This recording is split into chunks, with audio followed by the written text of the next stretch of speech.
సామాజిక సత్యనారాయణ వ్రతం. గణపతి పూజ.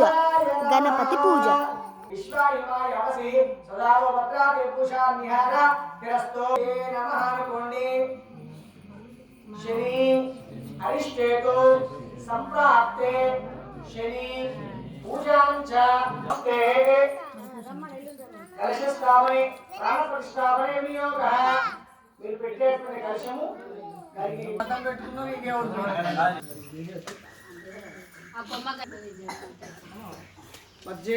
కలశస్థాపనే ప్రాణప్రతిష్ఠాపనే వినియోగ. ఓం ఆకలశే స్థాపనే పవిత్రే వర్షిష్యతే ఉక్తే యజ్ఞేషు వర్తత. దూరం మీద గంధం వేయండి. గంధం సమర్పయామి వస్త్రం సమర్పయామి యజ్ఞోపవీతాని పూజాంచ కరిష్యే. సత్యనారాయణ పూజ. అభిషేకం చేయడానికి సత్యనారాయణ పూజ.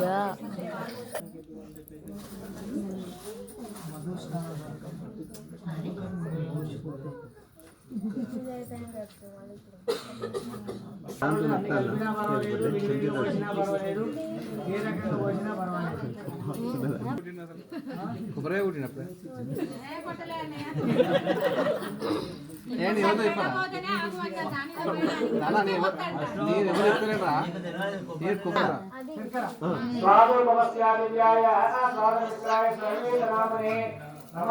సత్యనారాయణ స్వామి పాలు పెరుగు ఏమండి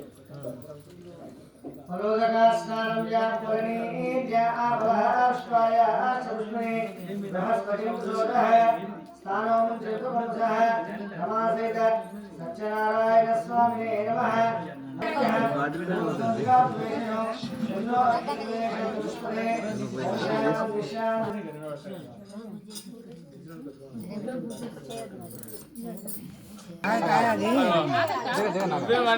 పెట్టన్నట అది సెట్ చేసి పెట్టు ఫస్ట్.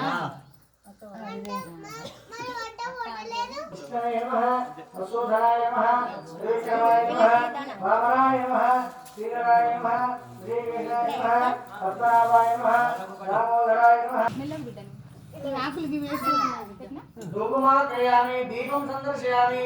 వీరి కష్టము ఏ విధంగా తొలగిపోవాలని ఆ యొక్క నాగ మహర్షి వైకుంఠలోకానికి వెళ్ళినటువంటి వాడు, వైకుంఠలోకంలో ఉన్నటువంటి విష్ణుమూర్తి తెల్లని శరీర ఛాయ కలిగినటువంటి వాడు, శంఖము చక్రము గదాపద్మము మొదలైనటువంటి అలంకారభూషితమైనటువంటి భగవంతుడైనటువంటి ఓ శ్రీమన్నారాయణ నీకు భక్తితో ప్రార్థిస్తున్నానని అనేక విధాలుగా కూడా వేడుకున్నటువంటి వాడు. ఆ నారదుడు ఈ విధంగా అడుగుతున్నాడు, ఓ జగత్ రక్షక దామోదర, ఓ శ్రీహరి, అనేక లోకాలు చాలా చక్కగా ఉన్నాయి, భూలోకంలో మాత్రమే మానవులు కష్టములు పడుతున్నారు. ఈ మానవుల దుర్బలమైనటువంటి కష్టములు తొలగిపోవడానికి ఏదైనా ఉపాయం చెప్పినట్లయితే నేను భూలోకం వారి చేత కూడా చెప్తానని కూడా చెప్పినటువంటి వాడిగా. అప్పుడు వెంటనే ఆ శ్రీమన్నారాయణ ఈ విధంగా చెప్తున్నాడు. నారదుడు మళ్ళీ అడుగుతున్నాడు, ఈ వ్రతం ఎట్లు చేయాలి, ఏ విధంగా చేసినట్లయితే బలి ఉద్భవిస్తుంది, ఏ సమయంలో చేయాలని మళ్ళీ సందేహాన్ని కూడా అడిగినటువంటి వాడు. అప్పుడు వైకుంఠంలో నారాయణుడు ఈ విధంగా చెప్తున్నాడు, ఈ సత్యనారాయణ వ్రతాన్ని భూలోకంలో ఆ శ్రీహరి కలియుగ అవతారంలో ఉన్నటువంటి కలియుగంలో మాఘ మాసమంది గాని ఒక శుభ దినం మనం కూడా యొక్క వ్రతాన్ని అదే విధంగా ఆ మంటపము ఉంచిన తర్వాత విఘ్నేశ్వరుడి పూజ, నవగ్రహ అష్టదిక్పాలక సహిత గౌరీ సహిత సత్యనారాయణ స్వామి యొక్క పూజా కార్యక్రమాన్ని కూడా చేయవలేను. ఆ యొక్క పీఠం మీద కలశాన్ని నేను అనేకమైనటువంటి వేదాంగాలు వేద విద్యలు నేర్చుకున్నాను, కానీ నా దగ్గర లక్ష్మి వెంటనే ఆ యొక్క చెప్పి ఏమో జరిగిపోవచ్చు, వచ్చాడు వెళ్ళాడు అనుకున్నాడు. ఇంటికి వెళ్ళాడు ఆ బ్రాహ్మణుడు, చక్కగా ఇంటికి వెళ్ళి రోజు ఎవరు కూడా ఇతనికి ద్రవ్య నారాయణ స్వామికి కావాల్సిన వర్గం చేస్తే ఏ కోరిక నెరవేరుతుంది కూడా చాలా గారి పేరు ఉల్గాముడు అనేటువంటి రాజుగారు. ఆ రాజుగారు కన్య బిడ్డల పరిపాలన చేసేటువంటి రాజుగారు ఇంద్రియాలను జయించాడు.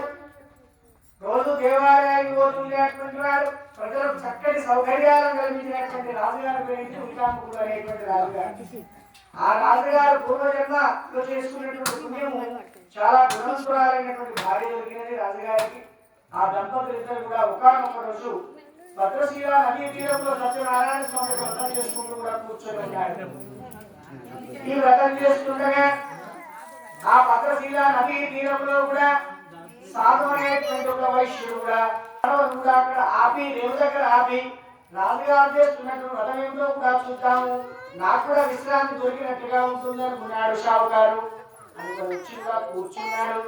వ్రతం అంతా కూడా పూర్తయింది. తీర్థ ప్రసాదం ఆ సత్యదేవుడు అనుగ్రహాన్ని కూడా వీరికి సంతానం కలగాలని దీవించినటువంటి వాడట.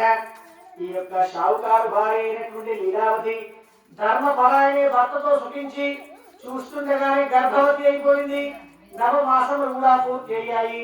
10వ మాసమున చక్కటి ఆడ శిశువును కూడా ఆ లీలావతి ప్రసవించినటువంటిదిగా. ఆ షావుకారు కూడా అమ్మాయి పుట్టింది కాబట్టి చాలా సంతోషం, సంతానం కలిగిందని సంతోషం కాబట్టి చాలా చక్కగా వైభవంగా అమ్మాయి బారసాల కార్యక్రమం చేయాలి, నామకరణం చేయాలి, అందరికి కూడా అన్నదానం చేయాలని కూడా కలిసి అందరు కూడా పెంచుకొని వచ్చి ఆ షావుకారు చక్కగా కూడా తన కూతురును కూడా బారసాల కార్యక్రమాన్ని ఆహ్వానం చేసినటువంటి వాడు. కూతురు కూడా కూర్చోబెట్టుకుని ఆ యొక్క శిశువును ఆ లీలావతి ఒళ్ళో పడుకోబెట్టుకుని ఆ పురోహితులను అడిగిందట, స్వామి మా అమ్మాయికి ఏం పేరు పెడితే బాగుంటుందని అడగగా వెంటనే ఆ బ్రాహ్మణోత్తములు అమ్మాయిని కూడా చూసి ఆమె తేజ సంపన్నములను కూడా చూసి ఈ అమ్మాయి చక్కగా అందంగా కళలతో ఉన్నది కాబట్టి ఈ అమ్మాయికి కళావతి అనేటువంటి యొక్క నామకరణం చేయమని కూడా చెప్పినటువంటి వాడు. ఆ వైశ్య దంపతులు అమ్మాయికి కళావతి అనేటువంటి పేరును పెట్టినటువంటి వాడు. ఆ విధంగా భార్య గుర్తు చేసింది కాబట్టి వ్రతం చేస్తే కూడా పని పోతుందని కూడా చెప్పగా అప్పుడు షావుకారు అమ్మాయి వివాహ కాలంలో వ్రతాన్ని చేద్దాము అని చెప్పినటువంటి వాడట. ఈ విధంగా కార్యక్రమం పూర్తయిపోయింది. కాలం గడుస్తుంది కావాలి అందులో ఎవరైతే చుట్టూ కూడా ఉన్నటువంటి రాజ్యంలో కూడా మంచి వైశ్య కుమారులు కూడా తీసుకొని వచ్చి గుణగణములు అమ్మాయికి ఇటు జోడు కలిగేటువంటి అబ్బాయిని తీసుకెళ్ళమని చెప్పగా వాళ్ళు వెళ్ళి కాంచన నగరంలో ఉన్నటువంటి మంచి వైశ్య కుమారులు కూడా తీసుకొని వచ్చి ఆ కళావతి నుంచి మహావైభవంగా వివాహం చేసినటువంటి వారు. షావుకారు దంపతులు వివాహ ఆనందంలో పోయి సత్యదేవుని యొక్క మాటలు మర్చిపోయినటువంటి వారు. వివాహం అయిపోయింది. ఈ విధంగా కాలచక్రం నడుస్తుంది కాబట్టి ఆ షావుకారు ఇద్దరిగా తీసుకున్నాడు కాబట్టి అల్లుడు కూడా తీసుకుని అల్లుడా మనం పక్కనే రత్నసానుపురం అనేటువంటి పట్టణం ఉంటుంది. ఆ చంద్రకేతు మహారాజు గారి రాజ్యంలో వ్యాపారం కోసం పోదామని కూడా తన అల్లుడిని కూడా తీసుకుని కూడా బయలుదేరిపోయి రత్నశాల కూడా కష్టపడి పడుతున్నటువంటి వారుగా ఈ విధంగా కాలం గడుస్తుంది. పెట్టుకొని ప్రయాణం చేసుకుపోతున్నారు. చాలా సంతోషంలో ఉన్నారు. ఇన్ని కాలాలు మనం చెరసాల్లో ఉన్నాం, అయినా మన ధనం మనకు వచ్చింది. మనం సంపాదించే ధనం ఇచ్చారు రాజుగారు. ఎంత గొప్ప రాజుగారు అయ్యా ఉల్కాముఖ రాజు అనే చంద్రకేతు మహారాజు గారు అనుకుంటూ సంతోషంగా బయలుదేరిపోతున్నారు షావుకారులు ఇద్దరు కూడా. అలా కాసేపు వెళ్ళిన తర్వాత ప్రయాణం చేసి విశ్రాంతి తీసుకుందామని మళ్ళీ షావుకారులు ఇద్దరు కూడా పడవను రేవు దగ్గర ఆపి విశ్రాంతి తీసుకుంటున్నారు. వెంటనే సత్యదేవుడు ఒక్కసారి వైశ్యుల దగ్గర కూడా వెళ్ళి కనుక్కుందాం, ఏమైనా సత్యనారాయణ మాట మాట్లాడితే పాపం వైశ్యులను ఏమనకూడదు, ఏమీ అనకుంటే మాత్రం ఒకసారి వైశ్యుల కూడా చూద్దామని అనుకున్నాడు బాబు.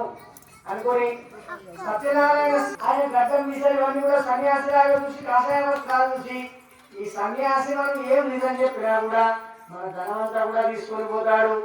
అల్లుడా నువ్వు ఏం మాట్లాడకు, నేను కూడా చెప్తాను, ఇద్దరు కలిసి ఒకే మాటగా చెప్తాము, ఏమి లేవని చెప్తాము. వాళ్ళు ఇద్దరు కూడా చెవులు అనుకున్నారు.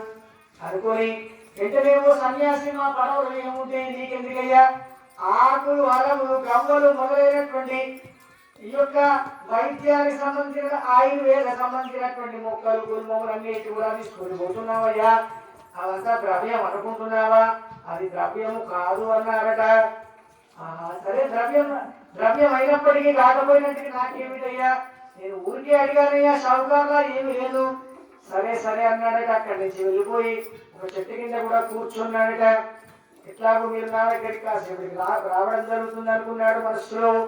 సన్యాసి నారాయణ నారాయణ మనసులో అనుకుంటున్నాడుగా తీర్థప్రసాదం కూడా తీసుకొని సముద్ర తీరం దగ్గర కూడా వెళ్ళే వరకు ఇలా తన భక్త శోభాయమానంగా కూడా గడవడినటువంటి వారిని చేసి మహా ఐశ్వర్యవంతులై జీవితకాలము తెలుసు సత్యనారాయణ కాశీలో నా బ్రాహ్మణుడు ఈ సత్యాగతము చేయ కాశీలో నా బ్రాహ్మణుడు ఈ సత్యాగతము చేయ దారిద్రము నాపి నీవు దరి చేసుకోలేదా సత్యనారాయణ కాశకేతు మార్పుడు నీ సత్యాగతము లోకపారాయణ గురు పారాయణ ఆరతి కై కొనుమా లక్ష్మీనారాయణ